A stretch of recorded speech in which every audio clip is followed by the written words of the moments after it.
আমাদের আজকের গল্পটি প্রাপ্তবয়স্কদের জন্য। বাংলা সাহিত্যের রোমাঞ্চকর কিছু গল্প দিয়ে সাজানো আমাদের এই বিশেষ নিবেদন সানডে সাসপেন্স। আর আজ সানডে সাসপেন্সে আপনার জন্য বৈশালী দাশগুপ্ত নন্দীর লেখা গল্প জাদুমহল। বৈশালী দাশগুপ্ত নন্দীর জন্ম উত্তর 24 পরগনার সোদপুরে। বর্তমানে উত্তর কলকাতার বাসিন্দা। পেশায় সরকারি স্কুলের শিক্ষিকা, নেশায় লেখিকা। তাঁর একক গল্পগ্রন্থ নরকের দ্বার খোলা প্রথম প্রকাশিত হয় 2019 সালের বইমেলায় বিভা পাবলিকেশন থেকে। তাঁর সাম্প্রতিকতম উপন্যাস জেগে আছে শয়তান প্রকাশিত হতে চলেছে বিভা পাবলিকেশন থেকে। আজকের গল্প প্রথম প্রকাশিত হয় তিনে নেত্র গল্প সংকলনে। আজকের গল্প পাঠে এবং গল্পের সূত্রধার আমি দীপ। শুরু হচ্ছে জাদুমহল।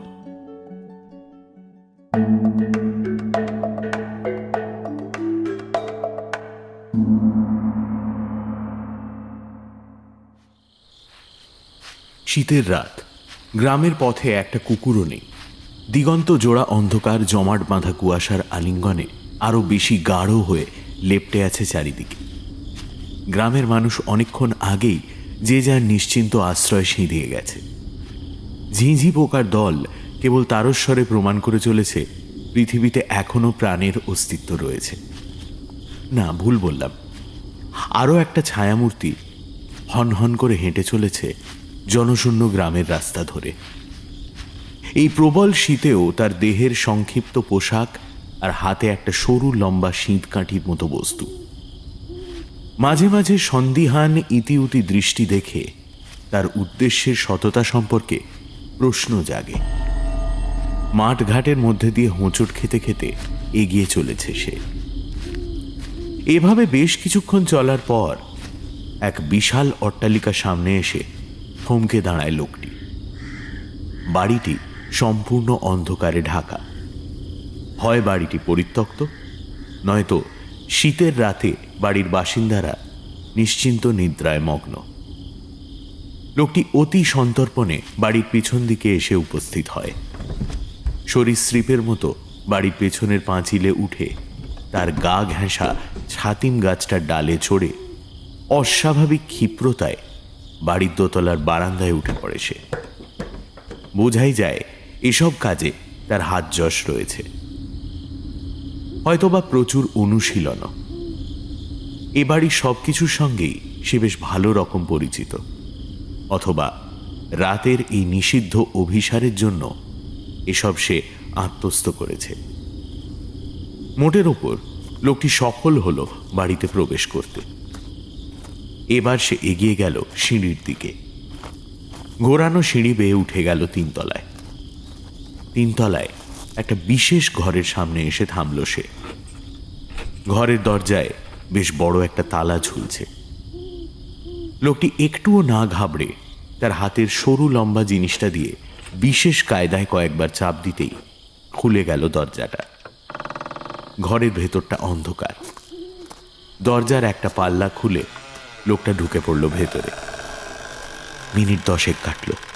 হঠাৎ দড়াম করে খুলে গেল দরজার পাল্লা দুটো হাট করে। লোকটা চিৎকার করে বেরিয়ে এলো। তার চোখ দুটো ঠিকরে বেরিয়ে আসছে। বোঝাই যাচ্ছে কিছু বা কাউকে দেখে বেদম ভয় পেয়েছে সে। টালকানার মতো করিডোর ধরে ছুটতে শুরু করলো সে। তার বারবার পিছনে তাকিয়ে দেখা দেখে মনে হচ্ছে যেন কিছুতে তার পিছু নিয়েছে। ছুটতে ছুটতে সে পাশের একটা ঘরের দরজা টেনে খুলে ফেলল। হয়তো ভেবেছিল সেখানে ঢুকে ভেতর থেকে দরজা বন্ধ করে সে বাঁচবে, কিন্তু ভাগ্যটা তার নেহাতি খারাপ। এক টানে দরজার পাল্লাটা খুলে হতবাক হয়ে যায় সে। দরজার ভেতরে ঘর নেই, আছে কংক্রিটের দেওয়াল। গলা থেকে একটা আতঙ্কের চিৎকার বেরিয়ে আসে লোকটা। পাল্লাটা খোলা ছেড়ে দিয়েই আবার পাশের ঘরের দরজা খুলে ফেলে সে। এবার সফল হয় ঘরে ঢুকতে। ঘরে ঢুকতে ঢুকতেও পেছন ফিরে বারবার তাকায় লোকটা। দরজা বন্ধ করে ফাঁকা ঘরে লুকোনোর জায়গা খুঁজতে খুঁজতে হঠাৎ তার চোখে পড়ে ঘরের মাঝখানে একটা কাঠের সিঁড়ি। দুরন্ত পদক্ষেপে সে উঠতে থাকে সিঁড়ি বেয়ে। উঠতে উঠতে একসময় থমকে দাঁড়িয়ে পড়ে। তার মাথা ঠেকেছে সিলিংয়ে। এই সিঁড়ির গন্তব্য সিলিং। পিছু হটতে হটতে উন্মত্তের মতো নিজের কপালে হাত দিয়ে আঘাত করতে থাকে লোকটি। এ বাড়ির ধাঁধা তার মানসিক ভারসাম্য ধাঁধিয়ে দিচ্ছে। ঘরের মেঝেতে পা দিয়েই ঘুরে দাঁড়ায় সে। 1 মিনিটও সে আর থাকতে চায় না এখানে। আবার ঘরের দরজা খুলে ছুটতে থাকে। দিকবিদিক জ্ঞান শূন্য হয়ে উঠতে শুরু করে ছাদের সিঁড়ি বেয়ে। একসময় এসে পৌঁছয় সুবিশাল ছাদে। এই ছুটোছুটিতে সম্ভবত ক্লান্ত হয়ে পড়েছিল লোকটা।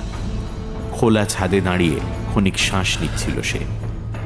আচমকা পেছনের দিকে তাকিয়ে একটা তীব্র আর্তচিৎকার করে সে ঝাঁপিয়ে পড়ে ছাদের নিচু কার্নিশ টপকে নিঃসীম শূন্যতায়। এ বাড়িতে আর একদণ্ড থাকার চেয়ে মৃত্যুও হয়তো শ্রেয় মনে হয়েছিল লোকটার।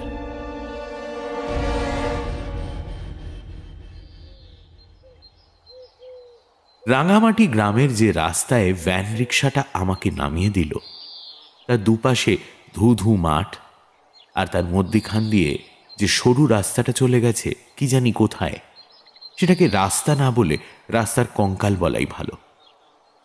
ভ্যান রিক্সাওয়ালা ভুল কিছু বলেনি। রেল স্টেশনের বাইরে থেকে রিক্সায় ওঠার সময় রাঙামাটি জাদুমহল যাব শুনেই সে ভুরু কুচকে তাকিয়ে আমাকে যখন বলেছিল, মহল অব্দি গাড়ি যাবেনি বাবু, আগেই নামাই দিব, তারপর হাইটে যায়নি। তখনই বুঝেছিলাম কেস গড়বড়। অগত্যা উপায় না দেখে তাতেই রাজি হয়েছিলাম। এখন রাস্তার অবস্থা দেখে টের পেলাম গাড়ি টাড়ি তো দূরস্থ, ভ্যান রিক্সা ছাড়া যাওয়ার কোনো উপায় নেই। আমার হাতে অবশ্য একটা মাঝারি সাইজের ব্যাগ, 2-4টে জামা প্যান্ট, গামছা আর সামান্য কিছু নিত্য প্রয়োজনীয় জিনিস, এই তো আমার সম্পত্তি। ওটা হাতে নিয়ে হাঁটা বড় ব্যাপার নয়, কিন্তু ভোগাচ্ছিল রাস্তা। উঁচু নিচু খোয়া ওঠা রাস্তার প্রায় পুরোটাই ভাঙাচোরা। আজন্মকাল পিচের মুখ দেখেছে কিনা সন্দেহ। মাথার উপর সূর্যি মামা অকাতরে আগুন বিলোচ্ছেন। ভোর ভোর বেরিয়েছিলাম বেলাবেলি পৌঁছে যাব বলে, কিন্তু বলে না, কপালে নাইকো ঘি, ঠকঠকালে হবে কি। স্টেশনে এসে দেখি কাল রাতের ঝড়ে গাছ উপড়ে রেল লাইনের ওপর পড়ায় ডানকুনি শিয়ালদা লাইনের ট্রেন বন্ধ। কখন চালু হবে কেউ জানে না। কিন্তু আমার মতো ফাটা কপাল হলে ফেরার পথ না থাকলে যা হয়, আমারও তাই হলো। ধর্ণা দিয়ে বসে রইলাম স্টেশনে। গতকালই বাড়িওয়ালার টাকা মিটিয়ে দিয়েছি। বাড়িওয়ালা দয়া করে রাতটুকু থাকতে দিয়েছে। আর ফিরবো কোন মুখে? বসে রইলাম স্টেশনে। ঘন্টা 3 পর যখন ট্রেন চালু হলো, তখন স্টেশন চত্বরে কাতারে কাতারে লোক। গোটা 4 ট্রেন ছাড়ার পর 5ম ট্রেনে উঠে কোনো রকমে পৌঁছানো গেল শিয়ালদা। কিন্তু ততক্ষণে রাঙামাটি যাওয়ার প্রথম ট্রেন 2 ঘন্টার রাস্তা পেরিয়ে রাঙামাটি পৌঁছে গেছে। দীর্ঘশ্বাস ফেলে আবার অপেক্ষা। রাঙামাটি একটা ছোট্ট স্টেশন, দিনে গোটা 5 লোকাল ট্রেন সেখানে দাঁড়ায়। কাজেই একটা ট্রেন মিস করলে পরের ট্রেনের জন্য এক বিরাট সময় অপেক্ষা করে থাকতে হয়। অবশেষে ট্রেন পেয়ে যখন রাঙামাটি পৌঁছলাম, তখন দুপুর প্রায় 1টা। পেটে চিনচিনে খিদে। সেই ভোর 5টায় পাড়ার হাবুদার চায়ের দোকানে চা, 2টো লেড়ে বিস্কুট খেয়ে বেরিয়েছি। পাকাপাকিভাবে চলে যাচ্ছি শুনে হাবুদা টাকা নিতে চাইনি চা বিস্কুটের। তবু বৌনির সময় বলে আমি জোর করে চায়ের টাকা হাতে দিলেও বিস্কুটের টাকা কিছুতেই নিল না। হাবুদার কথা মনে পড়ে মনটা খারাপ হয়ে গেল। কি জানি আর কোনোদিন যাবো কিনা ও পাড়ায়। একটা দীর্ঘশ্বাস ফেলে রাঙামাটি স্টেশনের একমাত্র গুমটি দোকান থেকে পাউরুটি আর ঘুগনি কিনে গোগ্রাসে গিলে রিকশায় চেপেছি। এবেলা আর কিছু না খেলেও হবে। মিনিট 10 হাঁটার পর সামনের দিকে তাকিয়েই বিশাল বাড়িটার ওপরতলায় পরপর অর্ধচন্দ্রাকৃতি জানলাগুলোর মাথায় একটা বড় গম্বুজ চোখে পড়ল। তার গায়ে নানা রঙের কাঁচ লাগানো। ছাদের কংক্রিটের রেলিংয়ের বাইরের অংশে খোদাই করে বড় বড় করে লেখা জাদুমহল নামটা পড়তে অসুবিধে হচ্ছে না। নিচের অংশটা ঢেকে রেখেছে সামঞ্জস্যহীনভাবে বেড়ে ওঠা গাছপালার পত্র সম্ভার। দেখে মনে হলো নিম, অশ্বত্থ, আশ্বায়ড়া গাছ। এই গাছগুলো নিশ্চয়ই বহু বছরের পরিচর্যার অভাবে স্বাধীনভাবে বেড়ে উঠেছে, নয়তো সাধারণভাবে এসব গাছ কেউ বাড়ির সামনে লাগায় না। বাড়ির বিরাট বড় লোহার গেটটার একটা পাল্লা দাঁড়িয়ে থেকে নিজের কাজ নিষ্ঠার সঙ্গে করার চেষ্টা করছে ঠিকই, কিন্তু অন্য পাল্লাটা যে লোহার মোটা মোটা বল্টু দিয়ে কংক্রিটের সঙ্গে আটকে থাকার কথা, তাদের জং পড়ে ক্ষয়ে যাওয়া জনিত অসহযোগিতার কারণে একদিকে হেলে পড়ে নিজের কর্মে অক্ষমতা জ্ঞাপন করছে। গেটের বাইরে থেকে শুরু করে ভেতরে যতদূর চোখ চলছে, মাটির ওপর লম্বা লম্বা ঘাস আর আগাছার রাজত্ব। গেটের সামনে দাঁড়িয়ে বাড়ির অবস্থা দেখে পুরো বঙ্কে গেলাম। এখানে কিভাবে বাস করব আমি? হাঁ করে ওপর দিকে তাকিয়ে বাড়ির পুরোটা দেখতে গিয়ে মাথা ঘুরে গেল। আজ থেকে বাড়ির মালিক আমি? যদিও সেটা সৌভাগ্য না দুর্ভাগ্য সেটা নিয়ে মনের মধ্যে বেশ দোলাচল জন্মাচ্ছিল। হেলে পড়া গেটের পাশ কাটিয়ে ঘাস আগাছা মারিয়ে ঢুকলাম ভেতরে। গেট থেকে বাড়ির ভেতরে ঢোকার দরজা পর্যন্ত 50 হাত রাস্তা ইটে বাঁধানো। দুপাশের মাটিতে জন্মানো আগাছা হুমড়ি খেয়ে এসে পড়েছে রাস্তার ওপর। যতটুকু অংশ চোখে পড়ছে তার প্রায় পুরোটাই সবুজ শ্যাওলায় আচ্ছাদিত। খুব সাবধানে পা ফেলে এগিয়ে গেলাম বাড়িতে ঢোকার কাঠের দরজার দিকে। এ বাড়ির সব কিছুই বিশাল। কাঠের মোটা পাল্লার যে দরজার সামনে এসে দাঁড়ালাম, সেটাও আমার মাথার চেয়ে আরও অন্তত 3 হাত উঁচু। কোনো এককালে দরজার রং সবুজ ছিল, এখন সেটা উঠে গেলেও জায়গায় জায়গায় সবুজ ছোপ এখনো তার স্মৃতিটুকু ধরে রেখেছে। দরজার বড় বড় দুটো লোহার কড়ায় একটা তালা ঝুলছে।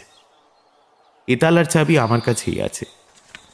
ব্যাগের ঝুলে পড়া স্ট্র্যাপটা টেনে কাঁধে তুলে তার পকেট থেকে বের করলাম গতকাল শ্যামলবাবুর দিয়ে যাওয়া চাবির গোছাটা। তালা খুলে হাত দিয়ে ধাক্কা দিতে সামান্য ফাঁক হলো ভারী দরজাটা। আরও একটু জোর দিতে বেশ জোরে ক্যাঁচ শব্দ করে খুলে গেল।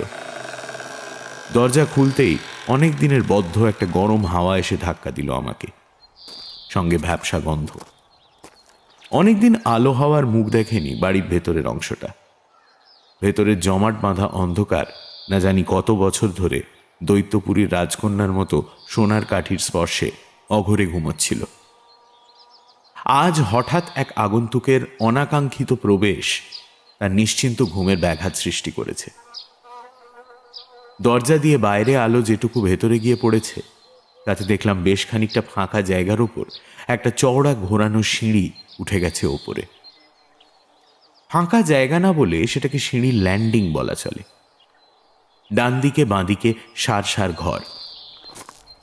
ভেতরে ঢুকে চারিদিক খুব ভালো করে দেখলাম। সিঁড়ির পেছনে একটা জানলা। আলোর জন্য সেই জানলাটা খুলে দিলাম। ওপরের ছিটকিনিটা হাতে পাওয়ার জন্য আমাকে অবশ্য জানলার গোবরাটে উঠতে হলো। জং ধরা ছিটকিনি, পুরু, ধুলো আর ঝুল এসব বাধা টপকে যখন অবশেষে জানলাটা খুলে দিলাম, বাইরের রোদ এসে ভিতরে পড়তেই এতক্ষণের চাপ ধরা অস্বস্তিটা কেটে গেল। এবার সিঁড়ির সামনে দাঁড়িয়ে ওপরের দিকে তাকালাম। সিঁড়িটা ঘুরে ঘুরে উঠে গেছে 3 তলা পর্যন্ত। এখান থেকে তাকালে বাড়ির ছাদ পর্যন্ত দেখা যাচ্ছে। একদম ওপরে একটা গম্বুজের ভেতরের ফাঁপা অংশ, তাতে রঙিন কাঁচ লাগানো। বুঝলাম এটাই আমি বাইরে থেকে দেখতে পেয়েছিলাম। পেছনের খোলা দরজাটা বন্ধ করে দিলাম। তারপর সিঁড়ি বেয়ে উঠতে লাগলাম ওপরে। কেমন যেন অস্থির লাগছে। কিভাবে এই বাড়ি আমি একা দেখাশোনা করব? কিভাবেই বা বাস করব এই অচিনপুরে? চারিদিকে ধুলো আর ঝুলের রাজত্ব। মনে মনে ঠিক করলাম কাল সকালে গ্রামে জিজ্ঞাসাবাদ করে 2-1 জন লোক লাগিয়ে সামনের আগাছা আর বাড়িঘরের ময়লা পরিষ্কার করাতে হবে। কিন্তু আজকে আমি থাকবো কিভাবে? 7-5 ভাবতে ভাবতে দোতলায় উঠলাম। দোতলায় যেতেই অন্ধকারটা আবার চেপে ধরল। তবে চোখ সয়ে এসেছিল বলেই কিনা জানি না, আমার দেখতে খুব অসুবিধা হচ্ছিল না। সকাল থেকে এক নাগাড়ে ধকলে শরীর আর দিচ্ছিল না। হাত ঘড়ির দিকে তাকিয়ে দেখলাম বিকেল হতে চলেছে। সামনেই যে ঘরটা দেখতে পেলাম, তার দরজাটা হাত দিয়ে ঠেলতেই খুলে গেল। যাক বাবা, ঘরের দরজায় অন্তত তালা দেওয়া নেই। ভেতরে ঢুকতেই অন্ধকারটা আবার ঝাঁপিয়ে পড়ল। ঘরের বাইরে তবুও সামান্য আলো আঁধারি ছিল, এখন ঘুটঘুটে অন্ধকার। অনুমান করলাম এদিকটা যদি ঘরের ভেতরের দিক হয় তবে ঠিক উল্টো দিকের দেওয়ালেই জানলা থাকা উচিত। অন্তত বাইরে থেকে বাড়িটা দেখে তো তাই মনে হয়েছে। ঘরগুলোর জানলা বাইরের দিকে। খুব সাবধানে পা ঘষে ঘষে এগোতে থাকলাম। হাত দুটো বাড়িয়ে দিলাম সামনের দিকে, যাতে কঠিন কিছুতে ধাক্কা না খাই। কয়েক পা এগোনোর পরেই থমকে দাঁড়ালাম। আমার দু হাতের বেড়ে আমি কিছু ধরেছি। কে? প্রচণ্ড ভয়ে আমার গা শিউরে উঠল। তাহলে কি এত বছর ধরে পড়ে থাকা বাড়িটা বদমাইশ লোকের আখড়া হয়েছে? কিন্তু কয়েক সেকেন্ড, তারপরেই হাত থেকে ছেড়ে গেল অবয়বটা। আমার কানের পাশ দিয়ে একটা ঠান্ডা হাওয়া বয়ে গেল, আর একটা চাপা হাসির শব্দ। হাসির শব্দটা কোনো বাচ্চা মেয়ের, ঠিক যেন বছর 10 কোনো বাচ্চা মেয়ের। আমার গায়ে কাঁটা দিয়ে উঠল। আমি হিতাহিত জ্ঞান শূন্য হয়ে দৌড়লাম উল্টো দিকের জানলার উদ্দেশ্যে। ভগবান আমার সহায় ছিলেন। একটু হাতড়েই জানলার পাল্লাটা হাতে পেয়ে গেলাম। জানলাটা খুলতেই শেষ বিকেলের রোদ্দুর এসে ভাসিয়ে দিয়ে গেল ঘরের ভেতরটা। ঘরের এক কোণে একটা খাট। একে খাট না বলে পালঙ্ক বলাই যুক্তিযুক্ত। বেশ রাজকীয় পালঙ্ক, পুরনো একটা জাজিম পাতা। তার এখানে ওখানে ছিঁড়ে নারকোলের ছোবড়া বেরিয়ে গেলেও এখনো একজনের শোবার মতো অবস্থায় আছে। যদিও পুরু ধুলোর পরত সারা ঘরেই ছড়িয়ে আছে, তবু ঘরটা আমার পছন্দই হলো। খাট ছাড়াও ঘরে একটা ভারী কাঠের আলমারি, একটা চেয়ার, টেবিল ইত্যাদি ছিল। আপাতত নিজের পরনের জামাটা দিয়ে খাটটা বেশ করে ঝেড়ে সঙ্গে আনা আমার সবেধন নীলমণি বেড কভারটা পেতে দিলাম। রাতটুকু কাটুক। খাটের ওপর লম্বা হয়ে শুয়ে জানলা দিয়ে বয়ে আসা ঠান্ডা হাওয়ায় দেহ জুড়োতেই একটু আগের ঘটনাটাকে মনের ভুল বলে মনে হলো। নতুন জায়গা, তার ওপর সম্পূর্ণ একা, এমন মনের ভুল তো হতেই পারে। আমি একা কথাটা মাথায় আসতেই বুক চিরে একটা দীর্ঘশ্বাস বেরিয়ে এলো।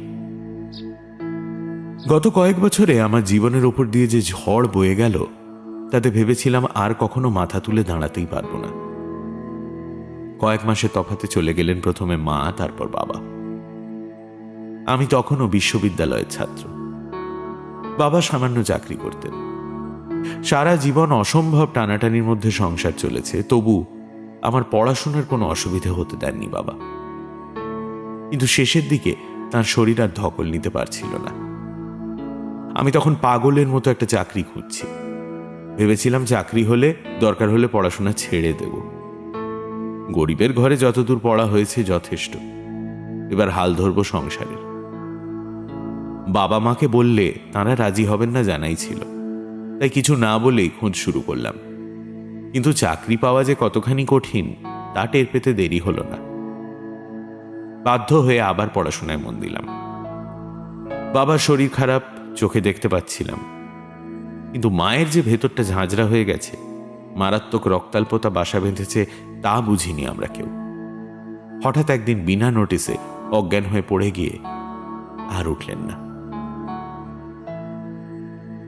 আর এর 6 মাসের মধ্যে বাবা। মা বোধহয় বাবার সব শক্তির উৎস ছিলেন, তাই মায়ের হঠাৎ চলে যাওয়া তার কোমর ভেঙে দিয়েছিল। মা মারা যাওয়ার পরপরই এত অসুস্থ হয়ে পড়লেন যে চাকরি ছাড়তে বাধ্য হলেন। যে সামান্য কটা টাকা সেখান থেকে অবসরকালীন প্রাপ্য হিসেবে পেয়েছিলেন, তা তাঁর চিকিৎসা, ওষুধ আর বাবা ছেলের খোরাকিতেই শেষ হয়ে গিয়েছিল। বাবা মারা যাওয়ার পর নিজেকে আবিষ্কার করলাম নিঃসীম শূন্যতায়। আক্ষরিক অর্থেই শূন্যতা। কি খাবো তারও সংস্থান ছিল না। এই সময় একে একে ঘরের আসবাব, বাসনকোসন বিক্রি করেছি খাওয়া আর পড়াশোনা চালানোর জন্য। এইভাবে পাশ করার পর এক বন্ধুর পরামর্শে শুরু করলাম টিউশনি। আস্তে আস্তে নাম ছড়াতে লাগলো আমার। হাতে দিন চালানোর মতো টাকা পয়সা এলো। এইভাবেই কেটে গেল কয়েক বছর। এর মধ্যে 2-1টা বেসরকারি স্কুলে চাকরি যে পাইনি তা নয়, কিন্তু পরিশ্রমের তুলনায় মাইনে এতই কম যে সেই সময়টা টিউশনে দিলে বেশি রোজগার হবে বলে মনে হলো, তাই ছেড়ে দিলাম। মোটামুটি চলে যাচ্ছিল। চলে যাওয়াটুকুর চেয়ে বেশি আশা আমার ছিল না। এরকমই একটা সময়, আজ থেকে মাস দুয়েক আগে, বাড়ি খুঁজে খুঁজে আমার দরজায় কড়া নাড়লেন শ্যামলবাবু।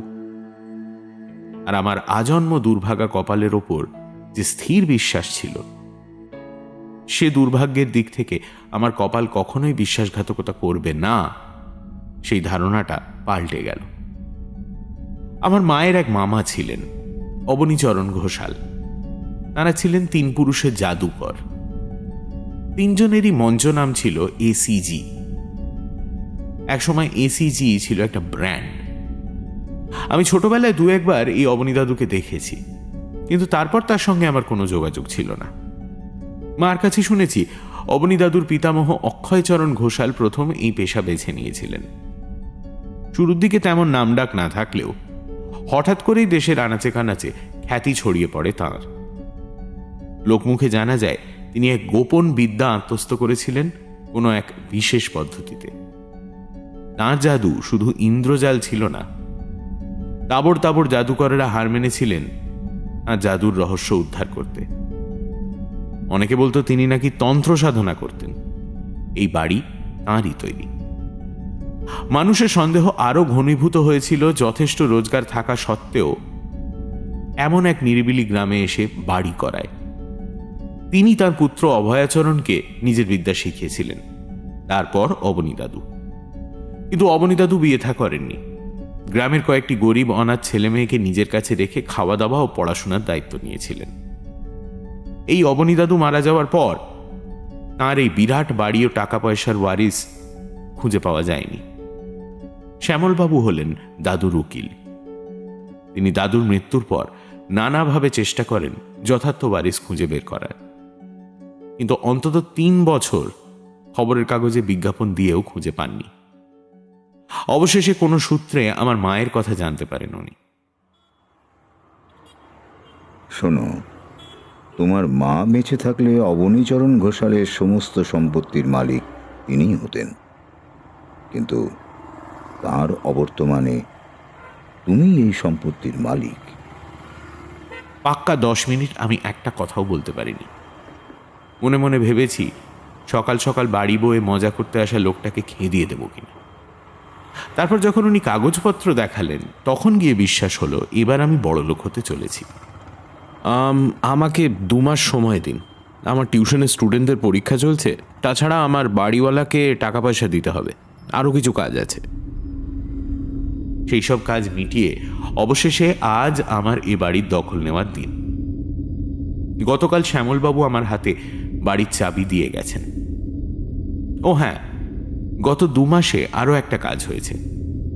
শ্যামলবাবুর সঙ্গে দৌড়োদৌড়ি করে অবনী দাদুর বন্ধ ব্যাংক অ্যাকাউন্ট থেকে টাকা উদ্ধার করে আমার অ্যাকাউন্টে ট্রান্সফার করানো হয়েছে।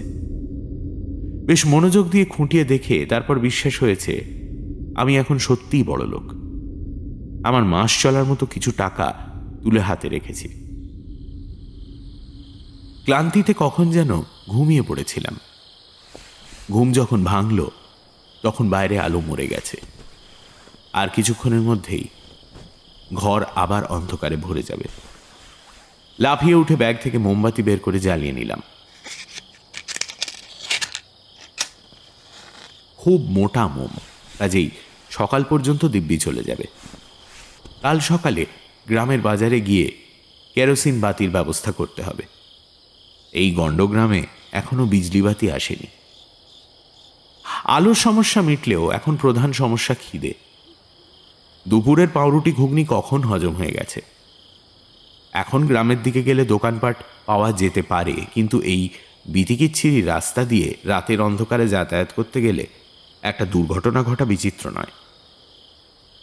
মনে পড়ল সকালে ট্রেনে 2 প্যাকেট বাদাম ভাজা কিনেছিলাম।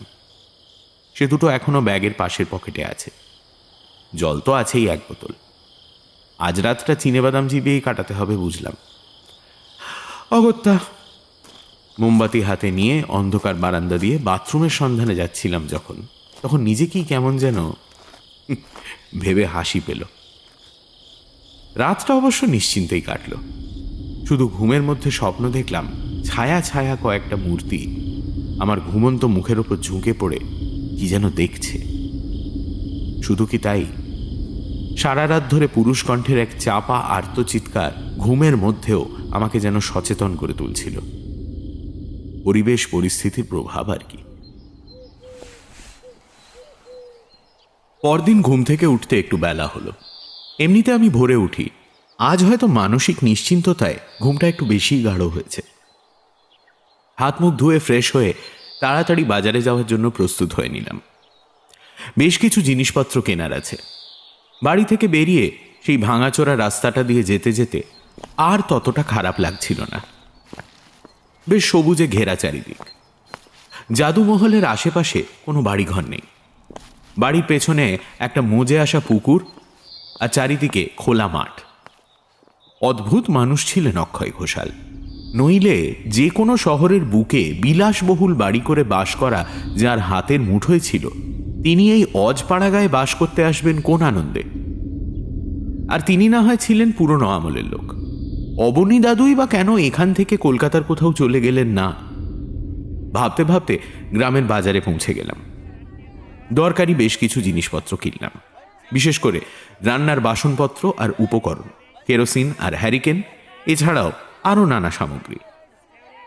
গ্রামের সবাই মোটামুটি সবাইকে চেনে বলেই মনে হলো, তাই আমাকে দেখে অনেকেই বেশ ঔৎসুক্য নিয়ে তাকাচ্ছিল। আমি খুব একটা পাত্তা দিলাম না। আমি খুঁজছিলাম এমন কাউকে যে আমাকে দু একজন মালি আর একজন প্রতিদিনের কাজের লোক জোগাড় করে দিতে পারবে। যে বাসনওয়ালার কাছ থেকে বাসনকোসন কিনলাম তিনি একজন বয়স্ক মানুষ। মুখ দেখে মনে হলো উনি আমায় সাহায্য করতে পারেন, কাজেই ওঁকেই সব কথা খুলে বললাম। উনি খানিকক্ষণ আমার মুখের দিকে তাকিয়ে থেকে বললেন, আপনি কি ওই জাদু মহলে থাকেন? হ্যাঁ। বসেন। আপনি ওই পাগলা জাদুকরের কেউ হন বুঝি? সাহস আছে আপনার? ওই অঘটনের পর থেকে জাদুকর একাই থাকতো ওখানে। তারপর সেও গেল, তাও তো বেশ কবছর হলো। এতদিন ধরে ফাঁকাই পড়ে আছে মহল। যদিও ভালোই হয়েছে এক হিসেবে, তাও একটু আলো জ্বলবে বাড়িটায়, নইলে তো। অঘটন মানে কিরকম অঘটন? জানেন না বুঝি? অবনীবাবু তো গ্রামের 5টা অনাথ ছেলে মেয়েকে পুষতেন নিজের বাড়িতে। 3টে ছেলে আর 2টো মেয়ে। ওদের খাওয়া পড়া, পড়াশোনা সব দায়িত্ব নিয়েছিলেন। বিয়ে থা করেননি কিনা? গ্রামের বাচ্চারা খুব ভালোবাসত ওনাকে। ওদের বিনে পয়সায় জাদু দেখাতেন, খাবার দিতেন। জাদু মহলের নিচতলার একটা ঘরে ওরা থাকতো। একদিন কিভাবে জানি না, রাতারাতি উধাও হয়ে যায় ছেলে মেয়েগুলো।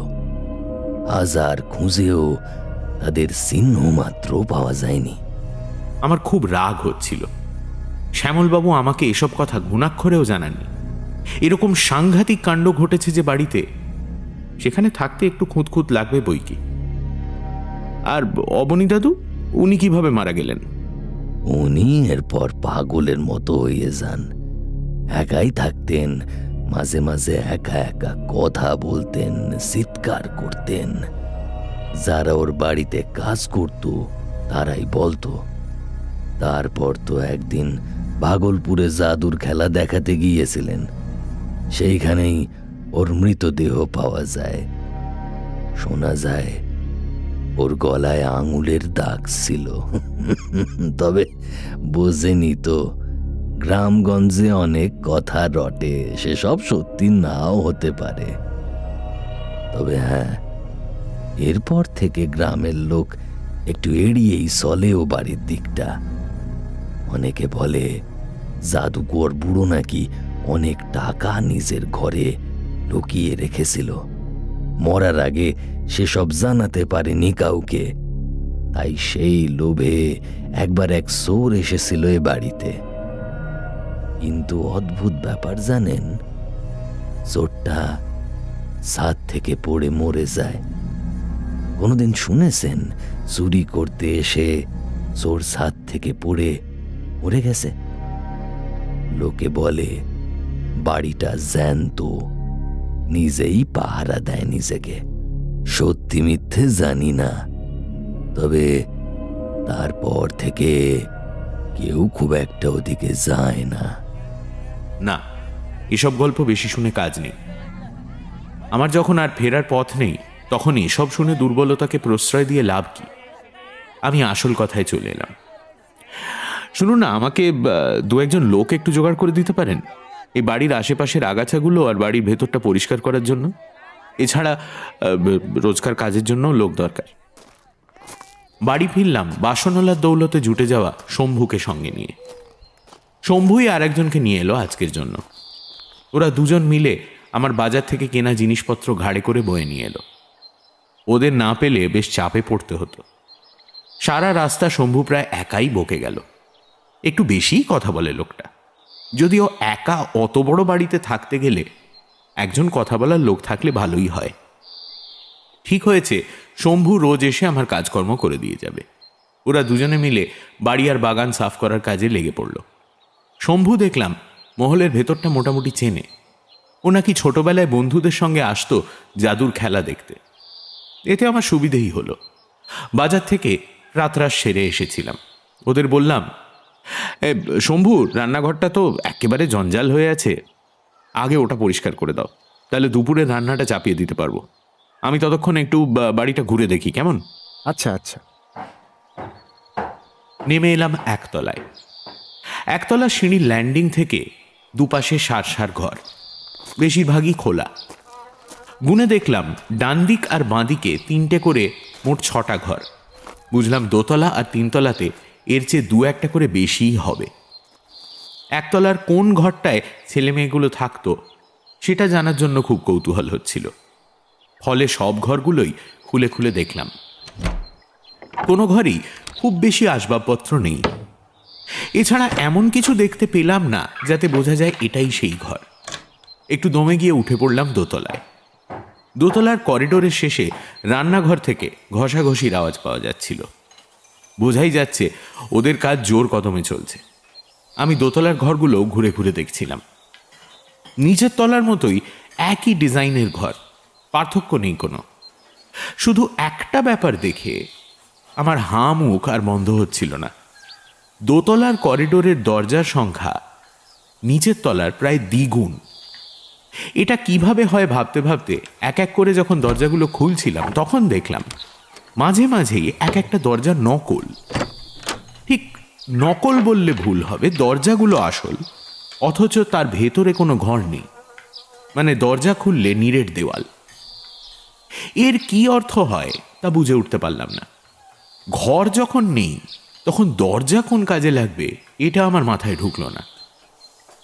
নকল দরজাগুলো দেখে বোঝা যায় সেগুলো মহল তৈরির সময়কার নয়, অনেক পরে। এই অদ্ভুত ব্যাপারটা আবিষ্কার করার পর আরও কিছু জিনিস আমার চোখে পড়ল। ঘরগুলো কোনোটার ভেতরে শহুরে ডুপ্লে কায়দায় কাঠের সিঁড়ির ব্যবস্থা রয়েছে, অথচ সিঁড়িগুলো গিয়ে শেষ হয়েছে ঘরের সিলিংয়ে। তার মানে ওই সিঁড়ি বেয়ে উঠলে আদৌ কোথাও পৌঁছানো সম্ভব নয়। যত দেখছিলাম তত হতবাক হয়ে পড়ছিলাম। তাহলে কি সেই বাসনওয়ালার কথাই ঠিক? অবনী দাদুর মাথাটা শেষের দিকে খারাপ হয়ে যাচ্ছিল। উনিই কি এসব তৈরি করিয়েছিলেন? নকল দরজার মতো সিঁড়িগুলোও অপেক্ষাকৃতভাবে নতুন। মাথায় অনেক কিছু ঘুরছিল। অন্যমনস্কভাবে গিয়ে পৌঁছলাম 3তলায়। ওই একই সিঁড়ি উঠে গেছে ছাদ পর্যন্ত। বাসনওয়ালার কাছে শুনেছিলাম অবনী দাদু থাকতেন 3তলায়। ওর ঘরটা দেখতে খুব ইচ্ছে করছিল। বাবু, রান্নাঘরের কাজ শেষ বাবু। নিচ থেকে শম্ভুর গলা শুনে আমি রেলিং দিয়ে একটু ঝুঁকে পড়লাম। শম্ভুও দোতলার রেলিং থেকে ঝুঁকে ওপর দিকে তাকিয়ে আছে। ঠিক আছে, তুমি এবার আমার ঘর আর বাথরুম পরিষ্কার করে বাইরের বাগানে চলে যাও। একদিনে সারা বাড়ি পরিষ্কার করার দরকার নেই, অন্য ঘরগুলো ধীরে সুস্থে করলেই হবে। ওকে নির্দেশ দিয়ে আমি আবার লেগে পড়লাম জাদুমহল আবিষ্কারের কাজে। 3তলাতেও সেই একই রকম নকল দরজা আর নকল সিঁড়িতে 6 লাফ। একটা ঘর খুলতেই আমার মাথাটা বোঁ করে ঘুরে গেল। এটাই যে অবনী দাদুর ঘর তা আর বলে দিতে হয় না। সারা ঘর আয়নায় মোড়া। ছোটবেলায় বাবার সঙ্গে মেলায় গিয়ে আয়নামহল দেখতাম। একটা জিগজ্যাগ সুড়ঙ্গের মতো জায়গা, পুরোটাই আয়নায় মোড়া। একবার ঢুকে পড়লে বেরোনোর পথ খুঁজে পাওয়াই দায়। যেদিকে তাকাও সেদিকেই নিজেকে দেখতে পাবে, আর এগোতে গেলেই আয়নায় ধাক্কা। কোনটা যে সঠিক পথ তা বোঝাই যায় না। এক এক সময় মনে হতো কোনটা যে সত্যিকারের আমি সেটাও বোধহয় গুলিয়ে ফেলছি। অবনী দাদুর ঘরে ঢুকেও আমার সেরকমই অনুভূতি হলো। তার ওপর ঘরটার পুরো দেওয়ালের ওপরের অংশ জুড়ে রঙিন কাঁচ বসানো। সেখান থেকে সূর্যের আলো বিচিত্র রঙের ছদ্মবেশ পরে এসে পড়েছে ঘরের মেঝেতে। তাতে ঘরের ভেতরে আরো অদ্ভুতুড়ে পরিবেশ রচিত হয়েছে। আমি ঘরের মাঝখানে এসে দাঁড়ালাম। কিভাবে কোনো মানুষ এখানে বাস করতে পারে? ঘরের মাঝখানে এসে দাঁড়াতেই আরো একটা অদ্ভুত ব্যাপার আমার চোখে পড়ল। ঘরে যে কটা জানলা রয়েছে সব কটা উল্টো, অর্থাৎ মাথার অংশ নিচের দিকে আর নিচের অংশ ওপরের দিকে। ফলে জানলার ছিটকিনি, হাতল ইত্যাদি সব উল্টো মুখ। জানলাগুলোর পাল্লার ওপরেও আয়না লাগানো, তাই হঠাৎ করে এই উল্টো ব্যাপারটা চোখে পড়ে না। আমার গাটা কেমন শিরশির করছিল। মনে হচ্ছিল আর এক মুহূর্ত এখানে থাকলে আমি আবার ছোটবেলার মতো নিজেকে হারিয়ে ফেলবো, আর কোনোদিন ফিরতে পারবো না মানুষের জগতে। পিছন ফিরে চলেই আসছিলাম, এগোতে গিয়ে বাধা পেলাম। কোন এক মন্ত্র বলে আমার সামনে এখন নিরেট দেওয়াল। মানে কি করে সম্ভব এটা? হাতড়ে হাতড়ে স্পর্শ করলাম দেওয়ালটা। না, কোনো ভুল নেই, আমি এগোতে পারছি না। অগত্যা পেছনে ফিরলাম। সেদিকে দেওয়ালে জানলাগুলো দেখতে পাচ্ছিলাম। এবার ডান দিকে দৌড়লাম, বাঁ দিকে। হা ভগবান, কোনো দিকেই যে বেরোবার পথ নেই। তাহলে আমি ঢুকলাম কিভাবে এই ঘরে? আচমকা একটা আওয়াজ আমার কানে এলো, একটা পুরুষ কণ্ঠের চিৎকার। সেই চিৎকারের উৎস যে প্রচন্ড ভয় তা বুঝতে অসুবিধা হচ্ছিল না। এই গলাটাই কাল সারা রাত আমার কানে ভেসে এসেছে, কিন্তু তখন সেটা ভেসে আসছিল বহু দূর থেকে। আর এখন মনে হচ্ছে যেন এই ঘরেই কেউ চিৎকার করছে। গলা ভয়ে বুঝে আসছিল, তবুও চিৎকার করে সর্বশক্তি দিয়ে ডাকলাম, শম্ভু, শম্ভু, আমাকে বাঁচাও। জানি না আদৌ আমার গলার স্বর এ ঘরের বাইরে পৌঁছলো কিনা। হাত দিয়ে আয়নার দেওয়ালে জোরে জোরে মারতে লাগলাম। ভেঙে পড়ুক, খসে পড়ুকে দেওয়াল, আমি বাইরে বেরোতে চাই। যেন কত কাল আমি এখানে বন্দি। হঠাৎ মনে হলো বিশাল বড় ঘরটার চারিদিক যেন কেমন ছোট হয়ে আসছে।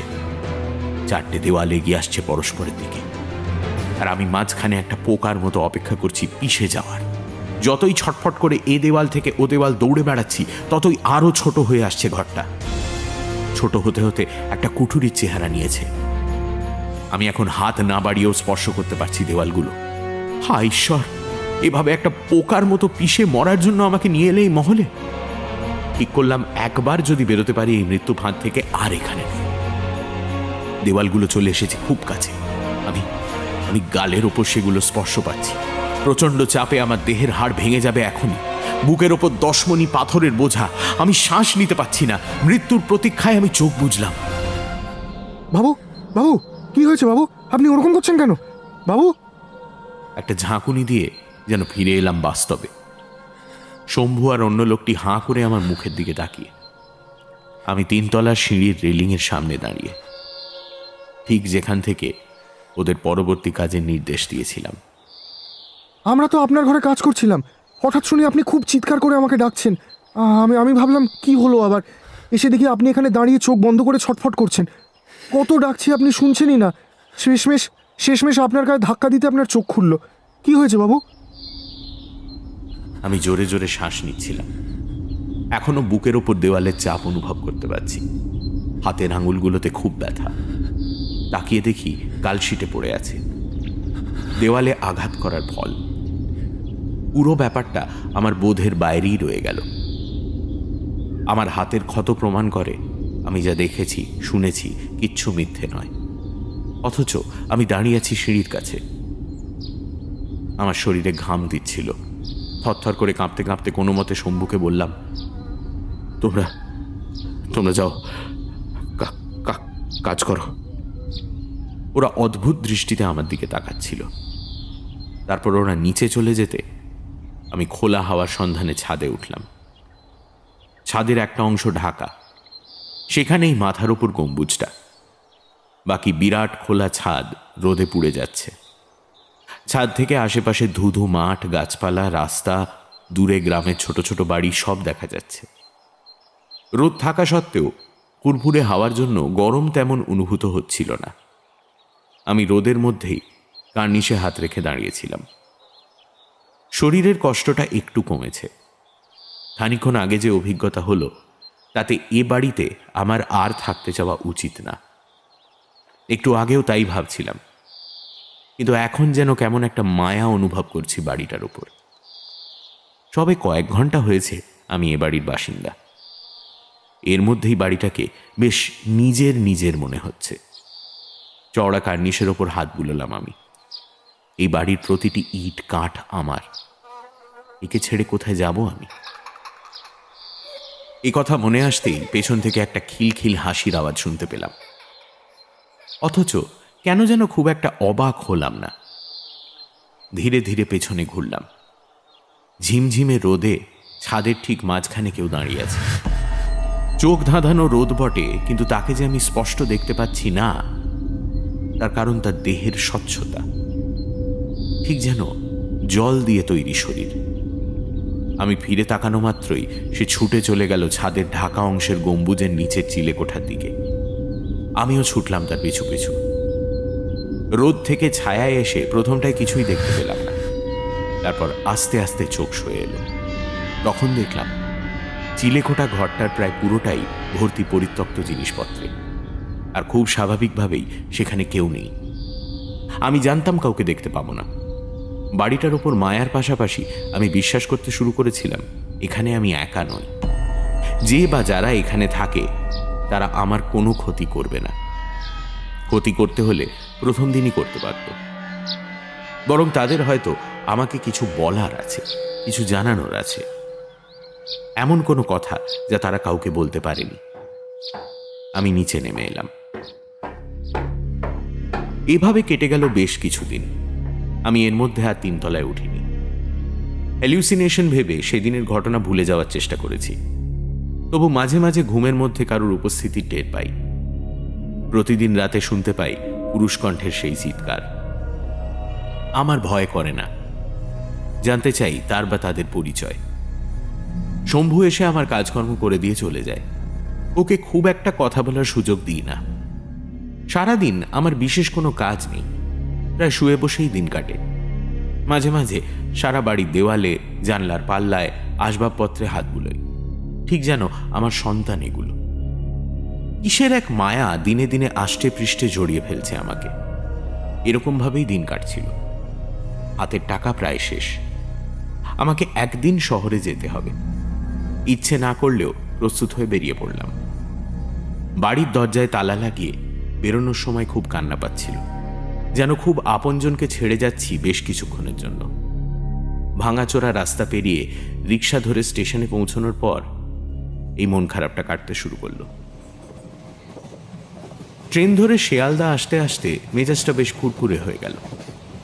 অনেকদিন পর বাইরে বেরোনোয় ভালো লাগছিল। টাকা তোলা ছাড়াও আরও একটা কাজ করব বলে স্থির করলাম। ব্যাংকের কাজ সেরে ন্যাশনাল লাইব্রেরি মুখোপাসে চেপে বসলাম। সেই কলেজ লাইফ থেকেই আমি ন্যাশনাল লাইব্রেরিতে যাতায়াত করি। কাজেই অবনী দাদুর মৃত্যুর পরের দিনের খবরের কাগজগুলো লাইব্রেরিয়ান সমরদাকে বলে খুঁজে বের করাতে খুব একটা অসুবিধায় পড়তে হলো না। কলকাতার প্রায় সব লিডিং খবরের কাগজগুলোতেই অবনী দাদুর মৃত্যু সংবাদ বেরিয়েছিল।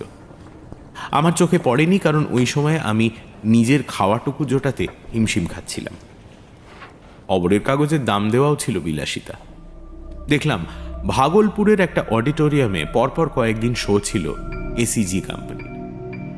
যেদিন শেষ শো, সেদিন শো শুরু হওয়ার সময় পেরিয়ে যাওয়ার পরও উনি স্টেজে আসছেন না দেখে গ্রুপের একজন লোক তাকে ডাকতে গিয়ে গ্রিন রুমে গিয়ে দেখে উনি উপুড় হয়ে মেঝের উপর পড়ে আছেন।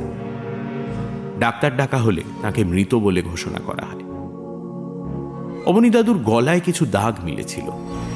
প্রথমটায় পুলিশ ফিঙ্গারপ্রিন্ট বলে সন্দেহ করলেও পোস্টমর্টেমে হার্ট অ্যাটাকে স্বাভাবিক মৃত্যু বলেই রিপোর্ট দেওয়া হয়। খবরের কাগজগুলো অন্তত 1 সপ্তাহ ধরে অবনী দাদুর কেসটা ফলো আপ করেছিল। দু একটা খবরের কাগজে তার বেশ বিস্তারিত জীবনীও দেওয়া হয়েছিল। তাতে তার দেশ বিদেশে পাওয়া নানা পুরস্কারের কথা, বিভিন্ন জাদুর খেলায় তার হাতযশের কথা লেখা আছে। তবে একটা অদ্ভুত ব্যাপার, জীবনের শেষ 1 সপ্তাহের শোতে তিনি সম্পূর্ণ নতুন একটা খেলা দেখিয়েছিলেন, যা এর আগে কখনো তিনি দেখান। এমনকি তার গ্রুপের লোকেরাও এতে অবাক হয়ে গিয়েছিলেন। স্টেজে ওঠার আগে পর্যন্ত কেউ জানতেন না অবনী দাদু এমন খেলা দেখাতে চলেছেন। ভেন্ট্রিলোকুইস্টরা যে ধরনের পুতুল নিয়ে ভেন্ট্রিলোকুইজম করেন, সেরকম কয়েকটি পুতুল নিয়ে খেলা, কিন্তু গলার ভেতরে শব্দ করে পুতুলের মুখে কথা বসানোর খেলা নয়, বরং এক জায়গায় বসে পুতুলগুলো যা নির্দেশ দিত তিনি নাকি তাই করতেন। প্রত্যেক পুতুলের হাতে থাকতো কাগজ কলম, দর্শকের চোখের সামনে তাতে একবার এক এক রকম নির্দেশ আসতো। প্রতিবারই শেষ নির্দেশে লেখা থাকতো ক্ষমা চাও। সবাই অবাক হয়ে দেখত প্রখ্যাত জাদুকর এসিজি হাঁটু গেড়ে মঞ্চের মাঝখানে বসে কাঁদতে কাঁদতে ক্ষমা প্রার্থনা করছেন। আমাকে ক্ষমা করে দাও, আমার ভুল হয়ে গেছে, আমাকে ক্ষমা করে দাও। দর্শক তাজ্জব বনে যেত জাদুকরের অসাধারণ অভিনয় গুণে। সবচেয়ে আশ্চর্য হলো, এই খেলা দেখানোর সময় অবনী দাদু গ্রুপের কোনো লোকের সাহায্য নিতেন না। অবনী দাদু মারা যাওয়ার পর এই পুতুলগুলো আর খুঁজে পাওয়া যায়নি। ভেতর থেকে বন্ধ গ্রিন রুম থেকে সেগুলো কোথায় উধাও হলো, সেটা যত বড় রহস্যই হোক না কেন, পুলিশকে বোধহয় ততটা নাড়া দিতে পারেনি। আর একটা ব্যাপারের কথা কোনো কোনো প্রত্যক্ষদর্শী বলেছিলেন যে মৃত্যুর সময় অবনী দাদুর মুখে ছিল একটা প্লাস্টিক হাসি, ঠিক যেমনটা ওই পুতুলগুলোর মুখে থাকত। তবে অনেকে একে গুজব বলে উড়িয়ে দিয়েছেন। অবনী দাদুর মৃত্যু স্বাভাবিক বলে ঘোষিত হওয়ার পরই এই কেসের ফাইল বন্ধ হয়ে যায়। আমি বেশ খানিকক্ষণ গুম হয়ে বসে রইলাম। ব্যাপারটা খুবই রহস্যময়। কেউ কটা পুতুল কেন চুরি করতে যাবে? ওগুলো নিয়ে হবেই বা কি? আর অবনী দাদুই বা শেষ বয়সে এসে এরকম একটা অদ্ভুত খেলা দেখাতে শুরু করলেন কেন? লাইব্রেরি থেকে বেরিয়ে গেলাম শ্যামলবাবুর কাছে। শ্যামলবাবুর চেম্বার মৌলালির কাছে। আমাকে দেখে খুব একটা উৎসাহিত হলেন বলে মনে হলো না। অবশ্য এতদিনের দায়ঝাড় ফেলে নিশ্চিন্ত হওয়ার পর সেই ঝামেলা কে ঘাড়ে নিতে চায়? আমি খুব সংক্ষেপে তাকে বুঝিয়ে দিলাম, এসব ঘটনা আমার কাছে লুকিয়ে যাওয়াটা কিন্তু আপনার একেবারেই ঠিক হয়নি। অবনীবাবুর উকিল হিসেবে আমার যেটুকু কর্তব্য ছিল আমি সেটাই করেছি। আপনি আমাকে ভুল বুঝবেন না প্লিজ। আসলে আমি জানতে চাইছি অবনী দাদু শেষের দিকে কীরকম আচরণ করতেন। মানে খবরের কাগজগুলোয় যা লেখা আছে সেটা থেকে এইটুকু বুঝতে পারছি কিছু একটা গন্ডগোল আছে। আপনি ছাড়া আর কাকে জিজ্ঞেস করব বলুন? ছেলে মেয়েগুলো নিরুদ্দেশ হয়ে যাওয়ার পর থেকেই অবনীবাবুর মধ্যে একটা পরিবর্তন আসে। আচমকায় খুব ভয় পেতে শুরু করেছিলেন। আমাকে প্রায় বলতেন উনিও নাকি আর খুব বেশি দিন নেই। বাড়ি থেকে বেরোতে চাইতেন না, শো করাও অনেক কমিয়ে দিয়েছিলেন। নিজের গ্রুপের ছেলে মেয়েদের নাকি বলেছিলেন অন্য গ্রুপে কাজ খুঁজে নিতে। আবার কিছুদিন যেতে না যেতে একটা শো পাওয়ার জন্য ব্যস্ত হয়ে পড়েছিলেন। ভাগলপুরে শোটা নাকি নিজেই জোগাড় করেছিলেন। গ্রুপের ছেলে মেয়েদের বলেছিলেন এমন খেলা দেখাবেন যা এর আগে আর কেউ দেখায়নি। সত্যিই তাই। তার ওই পুতুলের খেলা নিয়ে নানা রকম মতামত তৈরি ছিল। অনেকেই বলতো তিনি শেষের দিকে সাধারণ ম্যাজিকের পাশাপাশি ব্ল্যাক ম্যাজিক চর্চা শুরু করেছিলেন।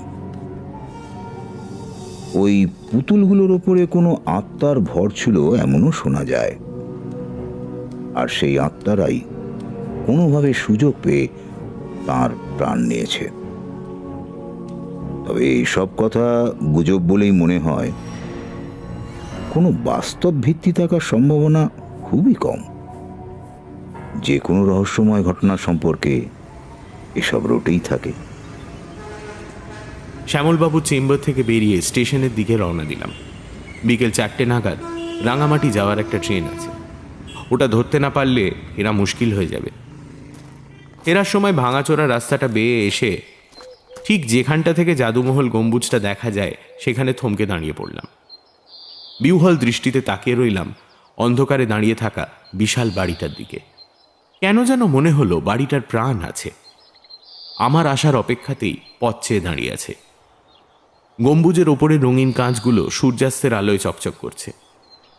আমার মনে হলো আমাকে দেখেই আনন্দে চকচক করে উঠেছে জাদুমহল। ওদিকে চোখ রেখে হোঁচট খেতে খেতে কোনো রকমে পৌঁছলাম বাড়িতে।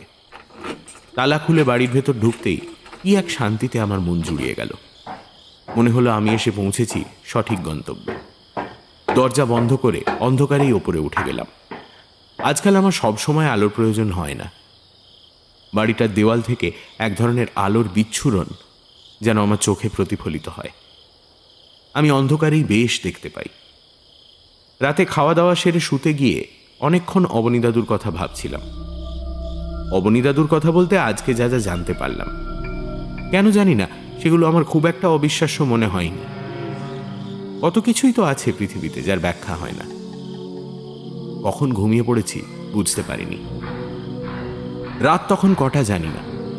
ঘুমটা ভেঙে গেল একটা শব্দে। নির্দিষ্ট সময়ের ব্যবধানে একটা ভোঁতা শব্দ হয়ে চলেছে। কয়েক মিনিট বিছানায় শুয়ে শুয়েই বোঝার চেষ্টা করলাম শব্দটা কোথা থেকে আসছে। ভালো করে শুনে মনে হলো নিচের তলার কোনো একটা ঘর থেকে। আমি উঠে বসলাম, তারপর খাট থেকে নেমে মোমবাতি ধরিয়ে এগোলাম দরজার দিকে। হ্যাঁ, কোনো ভুল নেই, নিচের তলা থেকেই আসছে শব্দটা। আমি সিঁড়ি বেয়ে নেমে গেলাম নিচে। ডান দিকে বাঁদিকে সব ঘরগুলো দেখলাম, কোথাও এমন কিচ্ছু দেখতে পেলাম না যার জন্য এরকম শব্দ হতে পারে। খুব অবাক লাগছিল। আশেপাশে কোনো লোক বসতি নেই যেখান থেকে শব্দ আসার সম্ভাবনা আছে। আমি আবার ওপরে উঠতে লাগলাম। নিজের ঘরে ঢুকে দরজা ভেজিয়ে দিতে যাব, হঠাৎ একটা জোরালো ধাক্কায় দরজাটা হাঁ করে খুলে গেল। প্রায় সঙ্গে সঙ্গেই নিভে গেল হাতের মোমবাতিটা। মনে হলো কেউ ফুঁ দিয়ে নিভিয়ে দিয়েছে সেটা। মোমবাতি ধরা হাতটা চেপে ধরে কেউ আমাকে বাইরের দিকে টানতে শুরু করলো। আমার হাত থেকে বাতিটা পড়ে গেল মাটিতে। আমি বেরিয়ে গেলাম ঘর থেকে। হাতের উপর স্পর্শটা ঠান্ডা না গরম, শক্ত না নরম, কিছুই বুঝতে পারছিলাম না। শুধু বুঝতে পারছিলাম কেউ চায় আমি তার সঙ্গে যাই, সুতরাং আমি যাচ্ছিলাম। সিঁড়ি বেয়ে উঠতে গেলাম 3 তলায়, কিন্তু থামলাম না। আবার ওই সিঁড়ি বেয়ে উঠতে লাগলাম ছাদের দিকে। চিলেকোঠার ঘরের সামনে এসে আমার হাত থেকে সেই স্পর্শটা মিলিয়ে গেল আচমকাই। নিজেকে কেমন একটা মনে হলো। সামনের দিকে তাকিয়ে দেখলাম কোনো এক জাদুমন্ত্রে চিলেকোঠার ঘরে পরিত্যক্ত জিনিসের স্তূপ ভ্যানিশ হয়ে গেছে, আর চোখের সামনে উন্মুক্ত হয়ে গেছে দেওয়ালের গায়ের একটা কুঠুরি। বেশ বড় কুঠুরি, অনায়াসে একজন মানুষ ঢুকে পড়তে পারে সেখানে। আমিও ঢুকলাম। মানে না ঢুকে আমার কোনো উপায় ছিল না। আমি যেন আগে থেকেই জানতাম আমাকে ওখানেই যেতে হবে। কুঠুরির ভিতরে পা পড়ল একটি লোহার সিঁড়ির প্রথম ধাপে। নিচের দিকে ঘন অন্ধকার। মনে হচ্ছিল ওখানে গেলে আর কখনো ফিরতে পারবো না। কুঠুরির অনেক নিচ থেকে সেই ধূপ ধূপ শব্দটা এখন বেশ স্পষ্ট শোনা যাচ্ছে। আমার কাছে নিচে নামা ছাড়া আর কোনো পথ নেই। অনুমানে পা ফেলে ফেলে নামতে লাগলাম। যত নিচের দিকে নামছি ততই আওয়াজটা আরো কাছে আসছে। অবশেষে শক্ত মেঝেতে পা ফেললাম। যেমন বলেছিলাম, আজকাল আমার অন্ধকারে দেখতে খুব অসুবিধা হয় না, তাই অল্প সময়ের মধ্যে আমার চোখ সয়ে গেল। দেখলাম একটা বেশ বড় ঘরের মধ্যে দাঁড়িয়ে আছি আমি। ঘরটাতে কোনো জানলা নেই, সম্ভবত কোনো ভূগর্ভস্থ ঘর এটা। বদ্ধ ঘরটার একদিকে আর একটা দরজা দেখা যাচ্ছে। আমি নিশিতে পাওয়া মানুষের মতো হেঁটে গেলাম সেখানে। একটা জিনিস লক্ষ্য করলাম, আমার চারিদিকে সব দৃশ্য আমার চোখে ধরা দিচ্ছে পুরনো সাদা কালো নীরব চলচ্চিত্রের মতো। না, ভুল বললাম। একটা মাত্র শব্দ এখন জোরালো হয়ে আমার কানে প্রবেশ করছে। দরজার ওপারে আর একটা ঘর, ঘরটার মাঝখানে একটা কুয়ো, আর কুয়োটাকে ঘিরে দাঁড়িয়ে আর বসে রয়েছে কয়েকটা বাচ্চা ছেলে মেয়ে। একটা মেয়ে সোজা হয়ে পেছন ফিরে দাঁড়িয়ে কুয়োর পেছন দিকের একটা কাঠের স্তম্ভের গায়ে ক্রমাগত নিজের মাথা ঠুকে চলেছে।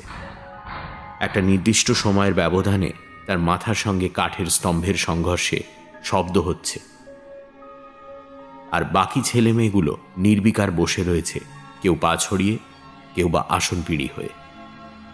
ভালো করে দেখলাম সব শুদ্ধ 2টি মেয়ে আর 3টি ছেলে। অন্ধকারে ওদের মুখে একটা শূন্যতা দেখতে পাচ্ছিলাম আমি যে ঘরের মধ্যে এসে দাঁড়িয়েছি সে ব্যাপারে ওদের কারুর কোনো আগ্রহ আছে বলে মনে হলো না।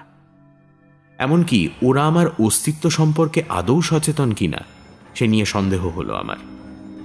অনাহূত দর্শকের মতো আমি দাঁড়িয়ে রইলাম। মাথা ঠুকতে ঠুকতে মেয়েটার মাথা থেকে রক্ত পড়ছে। সেই রক্তের স্রোত ওর কপাল থেকে চোখ বেয়ে গাল হয়ে নেমে আসছে। তবুও কোনো বিকার নেই মেয়েটির। আমি চিৎকার করলাম, কি করছো তুমি? থামো, তুমি মরে যাবে যে, থামো। মনে হলো না আমার চিৎকার ওদের কানে গেল। তীব্র অস্বস্তিতে আমি এগিয়ে যাচ্ছিলাম মেয়েটিকে ধরতে, কিন্তু আমি এগোনোর আগেই এক এক করে মেঝেতে বসা ছেলে মেয়েগুলো উঠে দাঁড়ালো। টলমলো পায়ে হাঁটতে হাঁটতে পৌঁছে গেল দাঁড়িয়ে থাকা মেয়েটির কাছে। তারপর অন্য মেয়েটি গিয়ে হাত ধরল প্রথম মেয়েটির। আগের মেয়েটি মাথা টোকা বন্ধ করে মাথা নিচু করে এগোতে লাগলো কুয়োর দিকে, সঙ্গে অন্য মেয়েটিও। এবার একটি ছেলে গিয়ে হাত ধরল পরের মেয়েটির। একে একে অন্য 2টি ছেলেও পরপর হাত ধরাধরি করে এগোলো কুয়োর দিকে। আমি বুঝতে পারছিলাম কি ঘটতে চলেছে, কিন্তু সঙ্গে এও বুঝতে পারছিলাম যে যা ঘটছে তাকে আটকানোর ক্ষমতা আমার নেই। কাঠের মতো দাঁড়িয়ে দাঁড়িয়ে দেখলাম কিভাবে একে একে ছেলে মেয়েগুলো ঝাঁপ দিচ্ছে কুয়োতে। আমি নড়াচড়ার শক্তি পাচ্ছি না, যেন এখানে আমাকে আনাই হয়েছে হাত পা গুটিয়ে ওদের দুর্ভাগ্য দেখার জন্য। শেষ ছেলেটিও যখন ঝাঁপ দিয়ে পড়ল তখন সম্বিতার শক্তি দুটোই ফিরে পেলাম আমি। গলা চিরে বেরিয়ে এলো একটা আর্তচিৎকার। ছুটে গেলাম কুয়োর দিকে। ওটার পাড়ের ওপর বুক দিয়ে ঝুঁকে পড়লাম। নিচের স্থির কালো জল আমার চিৎকারে এতটুকুও কাঁপল না। এই মাত্র যে 5-5টা তাজা প্রাণকে গিলেছে কুয়োটা, তার সামান্যতম লক্ষণ সেখানে নেই। মানুষ কি পড়া মাত্রই ডুবে যায়? বিশেষ করে অতগুলো বাচ্চা একে অপরকে আঁকড়ে ধরেও কি বাঁচতে চাইবে না? আমি পাগলের মতো ঘরটার এদিক থেকে ওদিক দৌড়তে দৌড়তে গলা ফাটিয়ে চেঁচাতে লাগলাম, কেউ যদি শুনতে পায়। কিন্তু এও জানতাম তার সম্ভাবনা নেই। তবু নিজেকে সংযত করতে পারলাম না। হঠাৎ মাথাটা কেমন যেন ঘুরে উঠল। আমি হুমড়ি খেয়ে পড়লাম। প্রচণ্ড চোট পেলাম শরীরে। ওঠার চেষ্টা করতে গিয়ে দেখলাম আমি তো মাটিতে পড়ে নেই। আমি তো সোজা হয়ে নিজের পায়েই দাঁড়িয়ে আছি, আর জ্বলন্ত মোমবাতি থেকে মোম গলে গলে পড়ছে আমার হাতে। সেই যন্ত্রণাই অনুভব করছি আমি। হুঁশ ফিরতেই মোমবাতিটা হাত থেকে রেখে দিলাম টেবিলের ওপর। আমি তো আমার ঘরের মধ্যে দরজার সামনে দাঁড়িয়ে নিজের চোখকে বিশ্বাস করতে পারছি না। আমি তো এইমাত্র ছিলাম মাটির নিচের সেই ঘরটাতে। 5টা, হ্যাঁ, মোট 5টা বাচ্চা একে একে আমার চোখের সামনে ঝাঁপ দিয়ে পড়েছে সেই কুয়োটার মধ্যে। বিছানায় গড়িয়ে পড়লাম। শুয়ে শুয়েও চোখ খুলে ভাবতে থাকলাম কি দেখলাম। আর একটা কথা স্পষ্ট হয়ে উঠল আমার মনে। অবনী দাদুর কাছে যে অনাথ বাচ্চাগুলো থাকতো, ওরা নিরুদ্দেশ হয়নি। ওরা কুয়োতে ঝাঁপ দিয়ে আত্মঘাতী হয়েছিল। অবনী দাদু কি সেটা জানতেন নাকি জানতেন না?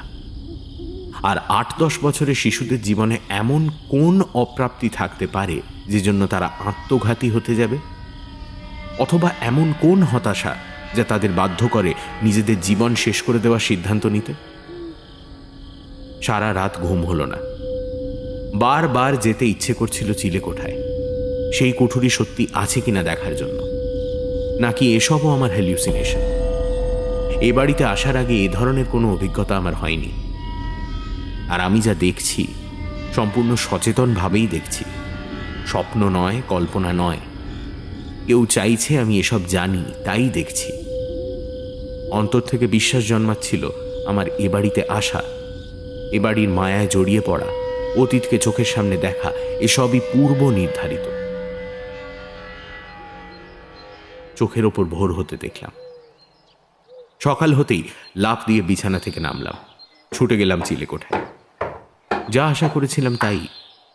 পরিত্যক্ত জঞ্জালে ভরা চিলেকোঠায় সেই কুঠুরির অস্তিত্ব বোঝার উপায় নেই। নেমে এলাম নিচে। শম্ভু আসতেই ওকে নিয়ে আবার ওপরে উঠলাম। তারপর দুজনে মিলে হাত লাগিয়ে ঘন্টা দুয়েক ধরে অনেকটাই সরিয়ে ফেললাম জঞ্জাল। দেওয়ালের সামনেটা পরিষ্কার হয়ে আসতেই দেখতে পেলাম দেওয়ালে একটা ছোট্ট দরজা। দরজাটাকে আড়াল করতেই হয়তো জঞ্জালগুলো ওভাবে জড়ো করা হয়েছিল। দরজার পাল্লা সিমেন্ট দিয়ে পাকাপাকিভাবে বন্ধ করা। শম্ভুকে বললাম শাবলের সাহায্যে সিমেন্ট করা অংশটা ভেঙে ফেলতে। শম্ভুর মুখ দেখে বুঝতে পারছিলাম ওর মনে প্রচুর প্রশ্ন জমছে। পাত্তা না দিয়ে ওকে দিয়ে কাজটা করিয়ে ফেললাম বেশ কিছুক্ষণের চেষ্টায়। যা ভেবেছিলাম ঠিক তাই। দোতলা আর তিনতলার নকল দরজাগুলোর মতোই এখানেও ভেতরে নিরেট দেওয়াল। তবে পার্থক্য আছে।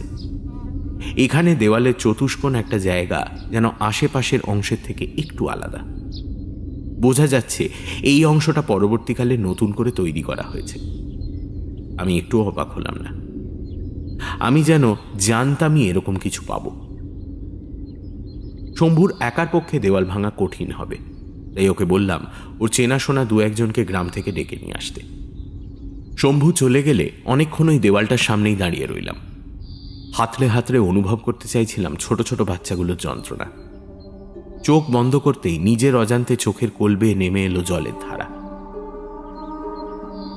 কয়েকটা অচেনা অজানা শিশুর ভাগ্য বিপর্যয়ের যন্ত্রণা আমার বুকে যেন বিষাদের ঢেউ তুলছিল।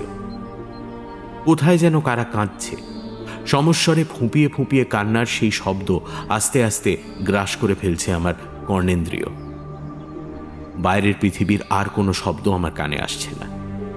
আমি জানি এই কান্না ওই 5টা অভাগা শিশুর।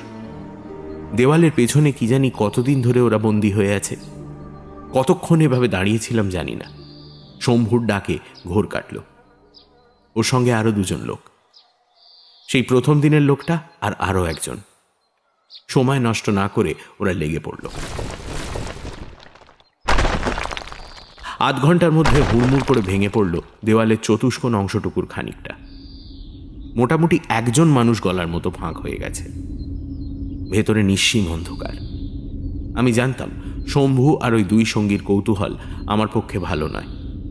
গ্রামে ফিরে গিয়ে এসব গল্প করলে লোক জানাজানি হয়ে বিপদ বাড়বে। কাজেই ওদের বললাম আর ভাঙার দরকার নেই। নিচে গিয়ে শম্ভুকে রোজগারের কাজে পাঠিয়ে অন্য লোক দুটিকে তাদের পারিশ্রমিক দিয়ে বিদায় করলাম। পারিশ্রমিক যত দেওয়া উচিত তার চেয়ে বেশিই দিলাম খুশি রাখার জন্য। আগের দিনের লোকটা পেন নাম ঠুকে চলে গেলেও নতুন লোকটা গেল না। একটা কিন্তু কিন্তু ভাব নিয়ে দাঁড়িয়ে রইল।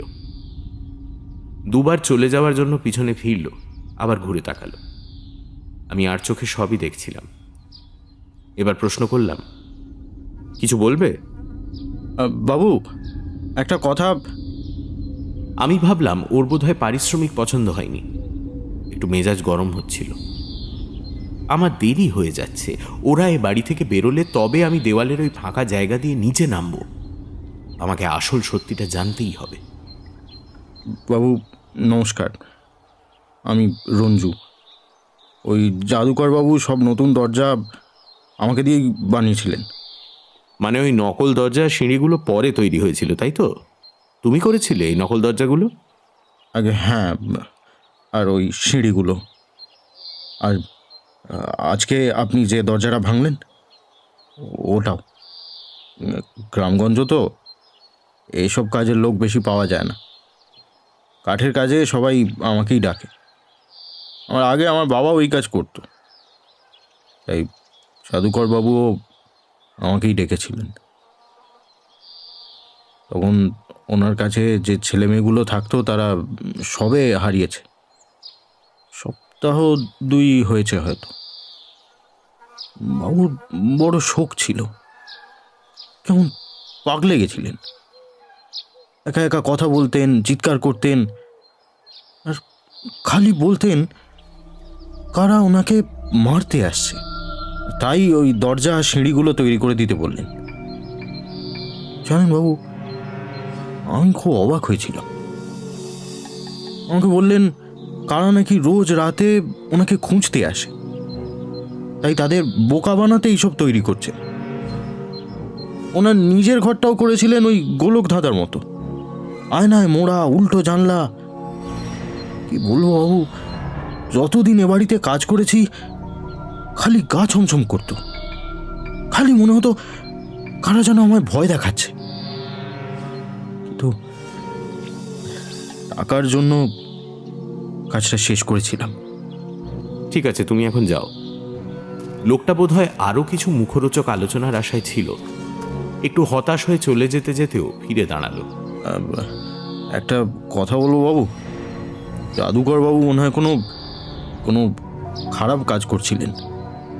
5টা বড় বড় পুতুল ছিল ওনার ঘরে, ওই যে ওই জাদুকররা কথা বলা পুতুলের খেলা দেখা না, ওই রকম। ওগুলোকে খুব ভয় পেতেন উনি। সারাদিন নিজের মনে ক্ষমা চাইতেন ওদের কাছে, সারা রাত চিৎকার করতেন। আমি কয়েকবার শুনেছি। তুমি এবার আসতে পারো। আমার গলার কাঠিন্য অনুভব করেই হয়তো লোকটা আর কিছু না বলে চলে গেল। আমি পিছনে ফিরে ওর চলে যাওয়া দেখছিলাম, তখন চোখে পড়ল সিঁড়ির পাশে সিঁটিয়ে দাঁড়িয়ে থাকা শম্ভুর দিকে। শম্ভু কি আড়ি পেতে কথা শুনছিল নাকি? আমার রাগের পারদ চড়ছিল। গলা তুলে ডাকলাম ওকে। শম্ভু, ওখানে কি করছো? কিছু বলবে? পায়ে পায়ে এগিয়ে এলো শম্ভু, মাথা নিচু, যেন খুব অন্যায় করে ফেলেছে। কি ব্যাপার, তোমার কাজ শেষ? রঞ্জু ঠিকই বলেছে বাবু, জাদুকর বাবু ভালো লোক ছিলেন না। কি বলতে চাইছো পরিষ্কার করে বলো, আমার সময় নেই।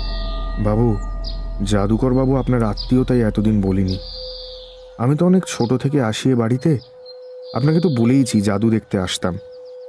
প্রথম প্রথম ভালোই লাগতো, উনি বিনে পয়সায় খেলা দেখাতেন, ভালো ভালো খাবার দিতেন, কিন্তু তার বদলে উনি আমাদের এক একজনকে এক একদিন কোলে বসাতেন, আদর করতেন। কাউকে কাউকে নিয়ে কিছু সময়ের জন্য ভেতরের ঘরে চলে যেতেন। সে যখন ফিরতো তার হাতে প্রচুর চকোলেট, মিষ্টি এসব থাকতো। যারা পেত না তাদের খুব আফসোস হতো ভেতরে যাওয়ার সুযোগ না পেয়ে। এরকমভাবেই একদিন আমার পালা এলো। আপনাকে আপনাকে আর কি বলবো বাবু, বুঝতেই তো পারছেন, খুব ছোট ছিলাম তো, খুব কষ্ট হয়েছিল। ভেবেছিলাম এ আবার কেমন তর আদর। তারপর আমরা অনেকে আর আসতাম না, কিন্তু অনেকেই আবার আসতো। আসলে পাড়া গাঁয়ের বাচ্চা তো, অত চকোলেট মিষ্টির লোভ সামলাতে পারতো না। বড় হওয়ার পর বুঝেছি কতখানি খারাপ লোক ছিলেন ওই জাদুকর। অবনী দাদু পিডোফাইল ছিলেন? ছি ছি ছি ছি ছি ছি, গা গুলিয়ে উঠল আমার, কিন্তু মুখে সেটা প্রকাশ হতে দিলাম না। তুমি এ কথা বড়দের বলনি? কি যে বলেন বাবু, এ কি আর আপনাদের শহর নাকি যে যা বললাম বাবা মা বিশ্বাস করলো? জাদুকর বাবু গ্রামের জন্য অনেক করেছেন। চণ্ডী মণ্ডপ গড়ে দেওয়া, দুর্গাপুজোয় মোটা চাঁদা দেওয়া, সবার কাছে উনি ছিলেন ভগবান। তাছাড়া আপনাকে তো বললামই, 2-1 বাচ্চা নিজের ইচ্ছায় ওনার কাছে আসতো খাওয়ার লোভে। ওরা আমাদের কথা মিথ্যা প্রমাণ করে দিত। তাহলে উনি যখন 5টা অনাথ বাচ্চাকে নিয়ে কাছে রাখলেন, তখনই বা তোমরা কিছু বললে না কেন? কেন বলবো বাবু, কি আর সাত করে ঝামেলায় পড়তে চাই বলুন? তাহলে আজ আর এসব কথা বলে কি লাভ? তোমার কাজ হয়ে গেলে তুমি আসতে পারো। শম্ভু আমার কথার ঝাঁঝ আঁচ করে আর কথা বাড়ালো না, চুপচাপ হয়ে গেল।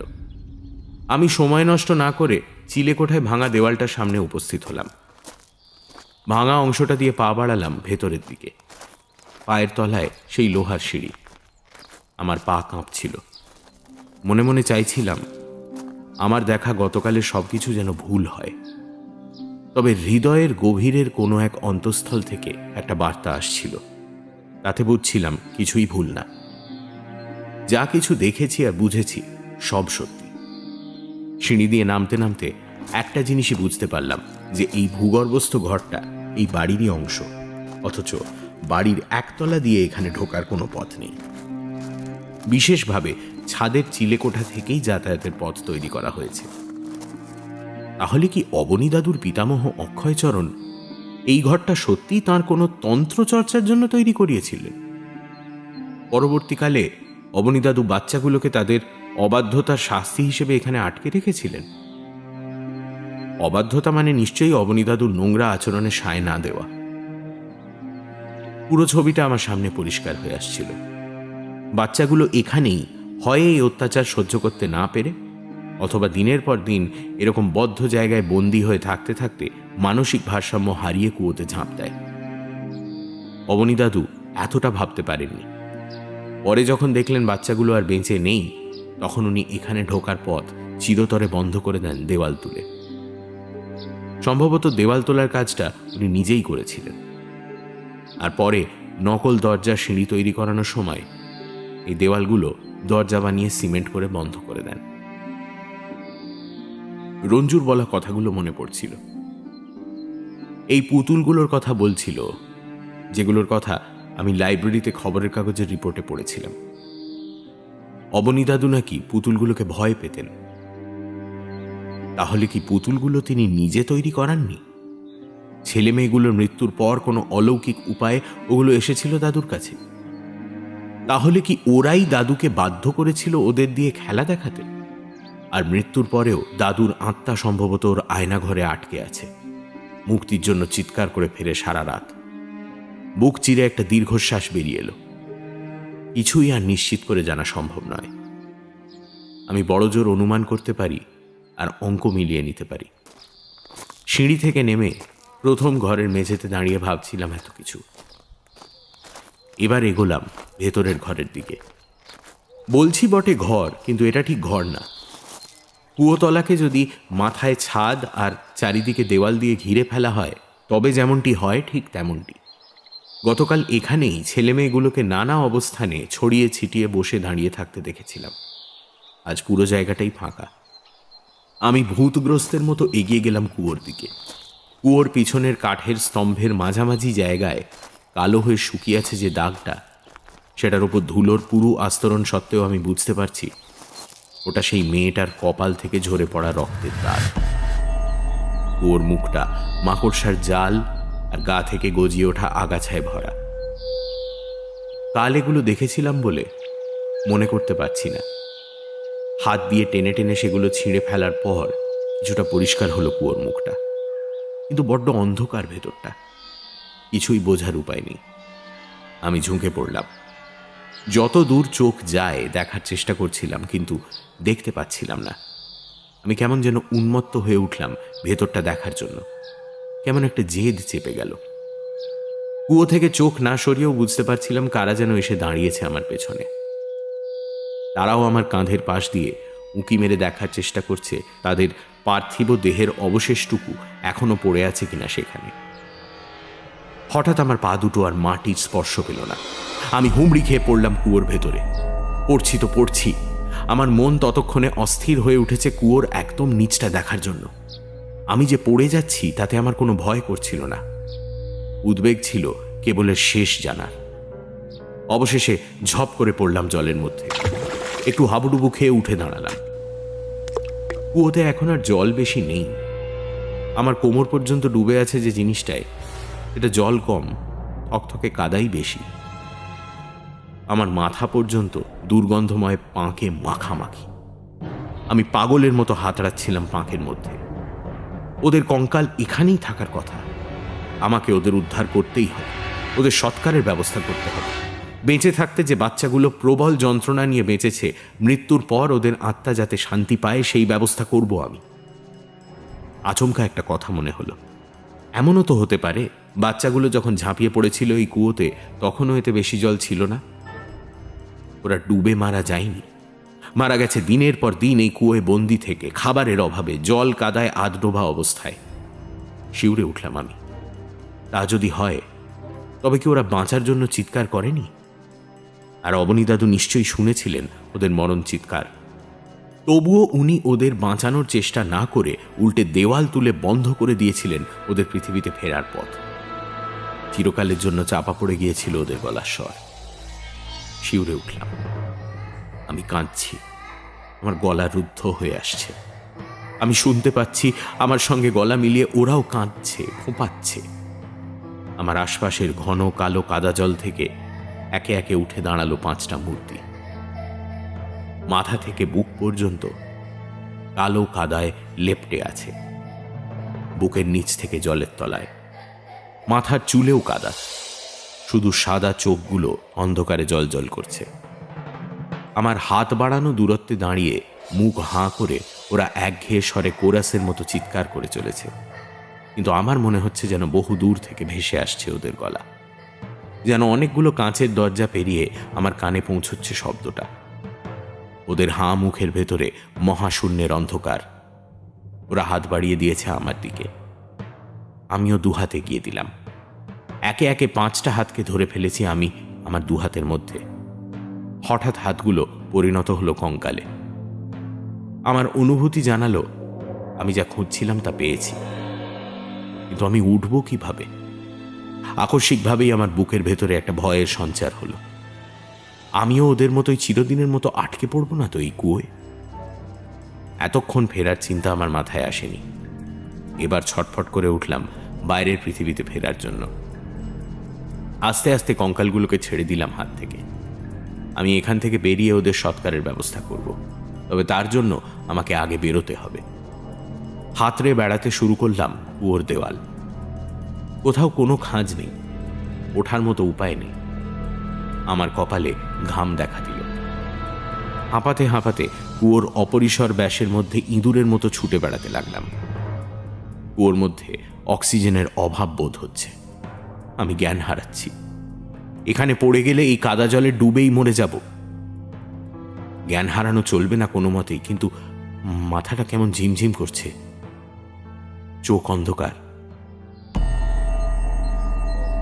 আরে আমি তো এখনো দাঁড়িয়ে আছি কুয়োর পারে। উমড়ি খেয়ে দেখার চেষ্টা করছি ভেতরটা। আমার পাশেই পড়ে রয়েছে একটু আগে ছিঁড়ে ফেলে দেওয়া আগাছাগুলো। কিন্তু তাই যদি হয়, তাহলে আমার মাথা থেকে পা পর্যন্ত কাদা মাখা কেন? কোন ভোজবাজিতে এখানে দাঁড়িয়ে দাঁড়িয়ে কর্দমাক্ত হয়ে গেলাম আমি? পায়ে পায়ে পিছিয়ে এসে পেছনে ফিরলাম। আবার চমকে ওঠার পালা আমার। আমার ঠিক পেছনে কুয়োর উল্টো দিকের দেওয়ালে হেলান দিয়ে সার সার বসে রয়েছে 5টা পুতুল। দুটোর পরনে ফ্রক, বাকি 3টের শার্ট প্যান্ট। এগুলো সাধারণত ভেন্ট্রিলোকুইজমের জন্য ব্যবহার হয়। অবিকল একরকম আকর্ণ প্লাস্টিক হাসি ওদের সবার মুখে। খুব ক্লান্ত লাগছিল, তবু এক এক করে 5টা পুতুলকেই তুলে আনলাম ওপরে। জানি না কেন মনে হলো ওদের রাখতে হবে 3 তলায় আয়না মোড়া ঘরে, অর্থাৎ অবনী দাদুর ঘরে। অবনী দাদু যে অপরাধ করেছেন তার প্রায়শ্চিত্ত তাকে করতে হবে এভাবেই। আমি কিছুতেই তাকে মুক্তি পেতে দেব না। ওরা মরে গিয়েও অবনী দাদুকে শান্তি পেতে দেয়নি। অবনী দাদুর মৃত্যুর পরেও তার ভয় যেন তাকে তাড়িয়ে বেড়ায়, সেই ব্যবস্থা করব আমি। সেই দিনের বিভীষিকাময় অভিজ্ঞতার পর থেকে এই ঘরটা তালাবন্ধই রাখতাম আমি। চাবি এনে তালা খুলে ঘরের মাঝখানে রাখা খাটে একে একে সাজিয়ে রাখলাম ওদের। তারপর বেরিয়ে আবার তালা বন্ধ করে দিলাম ঘরটার। মনে হয় না আর কখনো আমি খুলবো এই ঘরটা। এতক্ষণে খেয়াল হলো দুপুর গড়িয়ে বিকেল হতে চলেছে। সকাল থেকে কিছুই খাওয়া হয়নি, তবে একটা কাজ বাকি আছে, সেটা শেষ না করে আমার শান্তি নেই। আমি হাঁটতে হাঁটতে গ্রামের দিকে গেলাম। সেখানে জিজ্ঞাসাবাদ করে পৌঁছে গেলাম থানায়।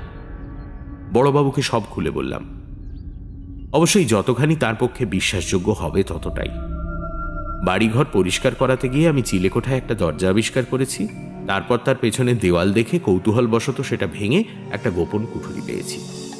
কিন্তু সেই কুঠুরি এত গোপনীয়তার সঙ্গে কেন রক্ষণাবেক্ষণ করা হচ্ছিল তা বুঝতে পারিনি। আমি শুনেছি এই বাড়িতে কয়েকটি বাচ্চা একসময় নিরুদ্দেশ হয়ে গিয়েছিল, তাই আমার মনে হয় পুলিশ এ ব্যাপারে তদন্ত করলে ভালো হয়। দেখলাম আমার কথায় বড়বাবুও সায় দিলেন। এর পরের ঘটনা আমার কাছে প্রত্যাশিত ছিল। ভূগর্ভস্থ ওই ঘর ও কুয়োর তল্লাশি করে বেশ কিছু হাড়গোড় মিলল। পুলিশ সেসব ফরেনজিক পরীক্ষার জন্য নিয়ে গেল। ফরেনজিক পরীক্ষার পরেই জানা যাবে সেগুলো বাচ্চাদের কিনা। পুলিশ না জানলেও আমি অবশ্য পরীক্ষার আগেই জানতাম। তবে পুলিশের কাছে আগাম বলে রেখেছিলাম পরীক্ষা নিরীক্ষার পর ওই হাড়গোড় যেন সৎকারের জন্য আমার হাতে তুলে দেওয়া হয়। বড়বাবু কথা দিলেন আইনি দিকটা রক্ষা করে সেটা যাতে করা যায় তিনি সেই চেষ্টা করবেন। এরপর আমার দিনকাল চলতে লাগলো আগের মতোই। বাড়িতে একটা বিনা পয়সার কোচিং খুললাম, গ্রামের গরিব বাচ্চারা আমার কাছে পড়তে আসে। ওদের পড়িয়ে আমি এত আনন্দ পাই যে কোনো কিছুর সঙ্গে সে আনন্দ তুলনা হয় না। ওদের হাসি, কচি গলায় দুলে দুলে পড়ার আওয়াজে আমার শুনশান বাড়ি জমজমাট হয়ে ওঠে। শম্ভু আগের মতোই কাজ করে যায়। আমি মাঝে মাঝে গ্রামের দিকে যাই। সহজ সরল মানুষগুলোর সঙ্গে কথা বলে মনটা ভালো হয়ে যায়। মাস দুয়েকের মাথায় বাচ্চাগুলোর দেহাবশেষ পুলিশের তরফ থেকে আমার হাতে তুলে দেওয়া হয়, যেহেতু ওদের আপনজন বলতে কেউ ছিল না, আর আমি সেগুলো সৎকারের দায়িত্ব নিতে চেয়েছিলাম। গ্রামের নদীর ধারে শ্মশানে সেই অস্থি কঙ্কাল দাহ করেছি গ্রামের লোকেদের সাহায্য নিয়ে। নিয়ম মেনে শ্রাদ্ধ শান্তি করেছি ওদের। এতদিনে হয়তো শান্তি পেয়েছে ওরা। চিলেকোঠার কুঠুরির খোলা মুখ আর তিনতলার আয়নাঘরের দরজার সামনে দেওয়াল তুলে চিরতরে বন্ধ করে দিয়েছি। জানি না বাচ্চাগুলো মুক্তির পরেও ওদের পুতুলগুলো এখনো তিনতলা সেই ঘরে আছে কিনা। ওদের কোনো অস্তিত্ব আর অনুভব করি না। তবে অবনী দাদুর আত্মা যে আজও ওই ঘরে বন্দী, তার রাত বিরেতে তার কাতর চিৎকারে বুঝতে পারি। কি জানি, হয়তো রোজ রাতে তাঁরই জাদু তার আত্মার সামনে তৈরি করে এক ইলিউশন, যাতে আয়না ঘরের দেওয়াল এগিয়ে আসে তাকে পিষে ফেলতে। আর তিনি দেখতে পান ক্রমশ ছোট হয়ে আসা ঘরে 5টা কান পর্যন্ত হাসি বিশিষ্ট অভিব্যক্তিহীন মুখ এগিয়ে আসছে তার আরো আরো কাছে। তিনি চিৎকার করে সরে যেতে চান, কিন্তু বেঁচে থেকে পালিয়ে বাঁচা গেলেও মৃত্যুর পর পালাবার আর পথ নেই। তাই প্রতিদিন তার এই প্রায়শ্চিত্ত চলবে, যতদিন না প্রকৃতির দরবারে তার ক্ষমা মেলে। এ বাড়ির ওপর আমার মায়া এখন মোহে পরিণত হয়েছে। এ বাড়ি ছেড়ে কোথাও যাওয়া আমার পক্ষে সম্ভব নয়। বেশ বুঝতে পারি কিছু কিছু প্রাণী যেমন শিকারকে নিজের দিকে আকৃষ্ট করে টেনে আনার ক্ষমতা রাখে, ঠিক তেমনই এই বাড়িটারও একটা সম্মোহনী ক্ষমতা রয়েছে। আমার এখন মনে হয় হয়তো এই জন্যই যথেষ্ট আর্থিক স্বাচ্ছন্দ্য থাকা সত্ত্বেও অক্ষয়চরণ, অভয়াচরণ বা অবনী দাদু কেউই এ বাড়ি ছেড়ে বেরোতে পারেননি। এ হয়তো অক্ষয়চরণের সেই গোপন বিদ্যারই সম্মোহনী শক্তি, যা তাঁর মৃত্যুর পরও এ বাড়ির গণ্ডিতে আবদ্ধ থেকে গেছে। আমিও সেই সম্মোহনের শিকার।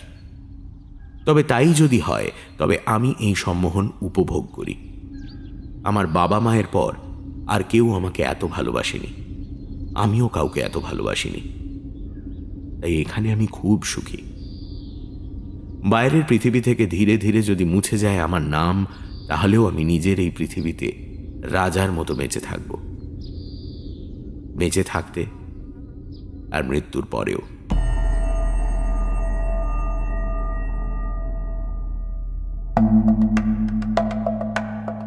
আজ সানডে সাসপেন্সে শুনলেন বৈশালী দাশগুপ্ত নন্দীর লেখা গল্প জাদুমহল।